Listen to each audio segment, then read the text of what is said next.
आगे बढ़ेंगे और एक और चुनावी राज्य की बात करेंगे, मध्य प्रदेश की।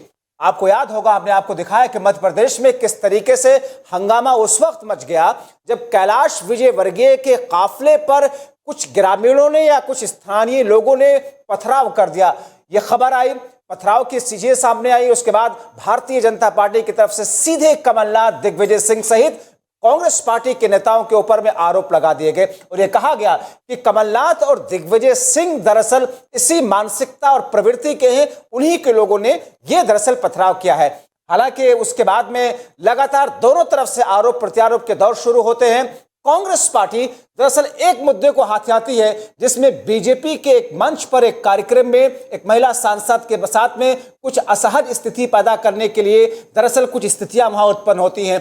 तो कांग्रेस एक तरफ इस मुद्दे को लेकर, बीजेपी दूसरी तरफ पथराव के मुद्दे को लेकर के इस पूरे मामले में रार को लेकर आगे बढ़ रही है। लेकिन अब जबकि गृह मंत्री नरोत्तम मिश्रा ने इस पूरे मामले पर न सिर्फ संज्ञान लिया, सख्ती बरती, 8 से 10 लोगों के खिलाफ में एफआईआर दर्ज की गई है और आगे और सख्त कदम उठाए जाने की बात कही जा रही है। इस पूरे मामले में क्या कहा जा रहा है, नरोत्तम मिश्रा क्या कह रहे हैं, सबसे पहले आपको वो सुनाते हैं।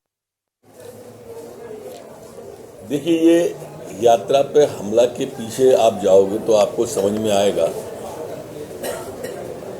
कि कमलनाथ जी पहले कह चुके थे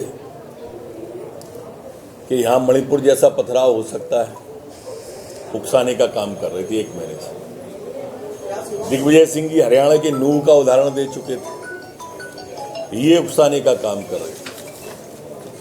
और इसमें जो खेमा गुर्जर नाम का व्यक्ति है जिस पर एफआईआर हुई है 7 पे और गिरफ्तारी हुई है, ये कांग्रेस से जुड़े हुए लोग। अब कांग्रेस हताशा और निराशा की तरफ धीरे धीरे बढ़ रही है, तो स्वाभाविक रूप से इस तरह के हथकंडों का वो सहारा लेगी। इसके प्रदेश की जनता को समझना चाहिए। तो प्रदेश के गृह मंत्री हैं नरोत्तम मिश्रा, जो ये कह रहे हैं कि कांग्रेस दरअसल बौखलाई हुई है और इसी वजह से ही ऐसे अब घृणित कदम उठा रही है। लेकिन इस पूरे मामले को लेकर के असलियत है क्या, या अब आगे होना क्या है, कि क्या वाकई जन आशीर्वाद को लेकर के, इस यात्रा को लेकर के कुछ इलाकों में जनता में रोष है? ये तमाम ऐसे सवाल हैं जो इस वक्त अलग अलग अंदाज में उठाए जा रहे हैं। हमारे सहयोगी इस वक्त विनीत पाठक हमारे साथ में जुड़ चुके हैं। विनीत, दोनों ही तरफ से, चाहे पथराव का मुद्दा हो या शिवराज सिंह के कार्यक्रम में एक महिला सांसद के साथ में अभद्रता का मामला हो, दोनों ही पार्टियां एक दूसरे को कोस रही हैं। लेकिन पथराव वाले मामले में काफिले पर 8 लोगों के खिलाफ एफआईआर, यानी कि सख्त हो गई है सरकार। नरोत्तम मिश्रा के हाथ में गृह मंत्रालय है और इस पूरे मामले में सख्त कदम उठा रहे हो। जी, निश्चित तौर पर देखिए, इस तरीके से पूरा मामला हुआ और इसको लेकर के जब पथराव हुआ तो ये जरूर कहा गया कि क्योंकि उस इलाके में चीता प्रोजेक्ट आया है और इसके बाद क्योंकि ज्यादातर उस नीमच के जो ग्रामीण इलाका है वहां पर जो पशुपालक हैं वो रहते हैं और उनकी पशु चराने की जो जगह थी वहां पर बाड़ेबंदी की गई है, जिसके बाद उनके रोजगार पर संकट आ गया है। और इसको लेकर लगातार तमाम जो स्थानीय लोग थे, जो अधिकारी थे, जो नेता थे, उन तक ये बात ग्रामीणों ने पहुंचाई। लेकिन जब ये बात सामने किसी इस पर कार्रवाई नहीं हुई, ग्रामीणों की समस्या का समाधान नहीं हुआ, तो उसके बाद जब जन आशीर्वाद यात्रा इस क्षेत्र में पहुंची तो ग्रामीणों ने अपना आक्रोश व्यक्त किया।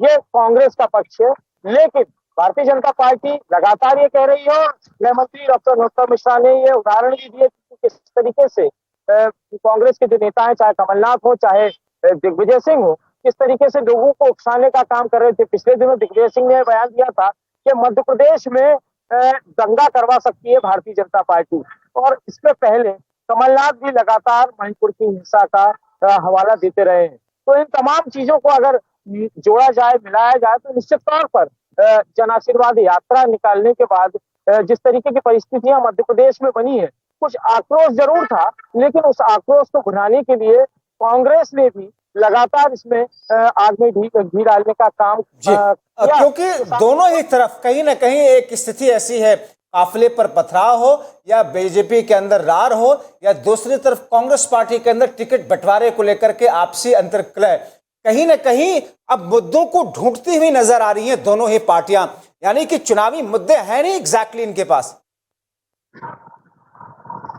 देखिए, मध्य प्रदेश में अगर हम बात करें तो चुनावी मुद्दे जो होना चाहिए, बेरोजगारी, भ्रष्टाचार, इन चीजों पर बात न होकर लंबे समय से हम देख रहे हैं कि धार्मिक चीजों पर बात हो रही है। धर्म के आधार पर किस तरीके से चुनाव को ले जाया जाए, इसको लेकर बात हो रही है। कमलनाथ भी सॉफ्ट हिंदुत्व की तरफ जा रहे हैं, दूसरी तरफ भारतीय जनता पार्टी भी लगातार हिंदुत्व की बात कर रही है। और मध्य प्रदेश में सबसे रोचक बात जो है कि दो बड़े नेता जो आजकल पूरे देश में जिनकी चर्चा है, बागेश्वर पीठाधीश्वर वीरेंद्र शास्त्री और इनके अलावा जो दूसरे हैं जी, प्रदीप, यानी कि हर वो हरबा अपनाने की कोशिश की जा रही है दोनों ही पक्षों की तरफ से, जिससे चुनावी फायदा उनको मिल सके। बहुत शुक्रिया विनीत पाठक इन तमाम जानकारी के लिए। आप निगाह बना करके रखें, आगे भी आपकी तरफ रुख करेंगे। फिलहाल शुक्रिया।